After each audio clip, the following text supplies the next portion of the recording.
So Israel says the quiet part out loud once again, informing Haaretz that they have no intention to entertain any more ceasefire talks. They seek the total annexation of the Gaza Strip. An Israeli newspaper reported that as we speak, Israeli forces are in Jabalia, carrying out what they call the general plan, which effectively just amounts to ethnic cleansing by military force or by starvation. And what I'm about to say is extremely sad and maybe even frustrating, but is literally anyone surprised by this news? We told y'all this was the plan from the beginning. There were even political and military officials in Israel openly announcing that their desire was to get all of the Palestinians out of the Gaza Strip. And when we told people that's what they were saying, we were called anti-Semitic, or were told this is just blood libel, whatever the hell that means. So even though the US has been in total denial about the ethnic cleansing of Gaza since the situation started, I'm sure that now that they know the truth,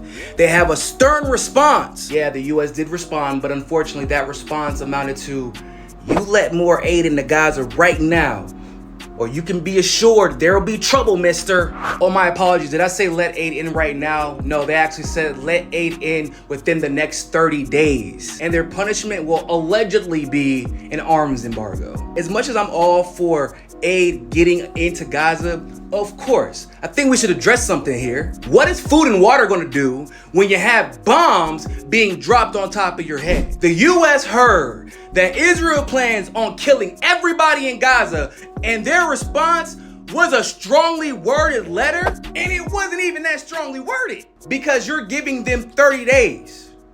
Y'all think that's a coincidence? They're effectively saying, we're gonna give you until election time for you to finish what you started. And then if Kamala happens to win, it won't even matter if this administration wants to implement an arms embargo, because all Kamala would do a month and a half to 2 months later is give them more weapons.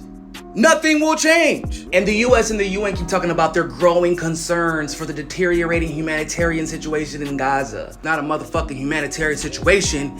It's a genocide. It's a genocide. They made a whole announcement and made sure to call their top news publication to ensure the entire world knew it was a genocide. And your response isn't, hey, stop killing everybody. Hey, maybe don't commit a genocide. Hey, what about those hostages? No, their response is, hey, make sure you allow food in, so maybe the ghosts of those Palestinian corpses can eat so they don't starve to death again.